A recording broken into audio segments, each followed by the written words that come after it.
మీకు వెళ్ళి నేను భోజనం తీసుకొస్తానంటే ఒక చెట్టు కింద దేవుడిని కూర్చోబెట్టి పరిగెత్తుకుంటూ వెళ్ళి వంట చేసి ఆహారం తీసుకొస్తే వడ్డిస్తే దేవుడు అబ్రహాము ఇంటి ముందున్న ఆ చెట్టు కింద కూర్చొని భోజనం చేశాడు.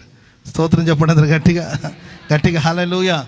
అబ్రహాముకి తెలియచేయవలసిన సంగతులన్నీ చెప్పడమే కాకుండా ప్రేమైన వాళ్ళరా తన జీవితంలో అప్పటి వరకు అసాధ్యం అనుకున్న కార్యాలన్నింటినీ సాధ్యం చేశాడు. ఈ రాత్రి ఆయన కటాక్షాన్ని దేవుడు నీకు కిరీటముగా ఉంచబోతున్నాడు. ఆయన కటాక్షం నీ తల మీద కిరీటముగా ఉన్నప్పుడు నిన్ను నా దేవుడు దాటిపోడండి. అసాధ్యమైన కార్యాలన్నిటిని దేవుడు సాధ్యం చేయబోతున్నాడు. హల్లెలూయా. దావీదు కుమారుడా నన్ను కరుణించు మన గుడ్డివాడు కేకలు వేస్తే యేసు ప్రభు అతన్ని దాటిపోలేకపోయాడు. ఈ రాత్రి ఈ పట్టణాన్ని దేవుడు కనికరిస్తున్నాడు.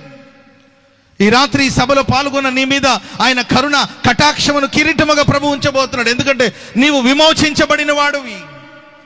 దేవుడు నిన్ను విమోచించాడు. దేవుని చేత యేసు రక్తం చేత విమోచించబడిన ప్రజలు మీరు.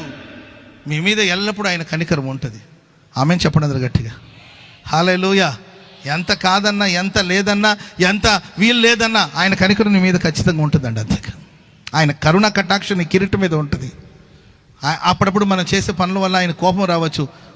కోపిస్తూనే మన మీద వాత్సల్యతను చూపిస్తాడు ఆయన. స్తోత్రం చెప్పండి అందరు గట్టిగా. ఇశ్రాయేలు ప్రజలు ఎన్ని నకరాలు చేశారండి. ఇశ్రాయేలు ప్రజలు చేసిన నకరాలు మామూలుగా చెప్పండి. వాస్తవంగా వాళ్ళ నరాలు తీయాలి దేవుడు చేశాడండి. Praise the lord. దూషించేవాళ్ళు, అలిగేవాళ్ళు, ఆయన చేసిన మేళ్ళు మర్చిపోయేవాళ్ళు, ఏంటంటే మరలా ఐగుప్తుకి వెళ్తానంటారు. ఏంటంటే ఎన్ని చేసినా కూడా దేవుడు ప్రియులరా పగలు మేఘస్తంభంలో, రాత్రి అగ్నిస్తంభంలో వారితో ఉండి వాళ్ళని చేర్చాలనుకున్న గమ్యాన్ని చేర్చేంత వరకు ప్రభు వాళ్ళతో ఉన్నాడు. చెప్పలు కూడా మొదలు గట్టిగా. ఇదే కనికరం. నీ పట్ల ఆయన సంకల్పించిన ప్రతి సంకల్పాన్ని, నీతో ఆయన చెప్పిన మాటలన్నీ కూడా నీ జీవితంలో నెరవేర్చేంత వరకు నా దేవుడు నిన్ను విడవడండి. నువ్వు విమోచించబడిన వాడివి. నీ మీద ఆయన కరుణ కటాక్షం ఉంటుంది. దావీదు కుమారుడు నన్ను కరుణించమని కేకలు వేస్తే దాటిపోయాడండి.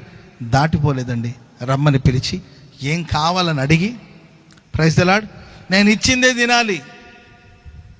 ఇళ్లలో కొంతమంది ఉంటారండి, ఏం చేసావమ్మా అంటే ఉప్మా. రోజు ఉప్మా ఏడు తింటాం. ఇదే తిను లేకపోతే పోయి చావంట. అది ఇల్లా జైలా.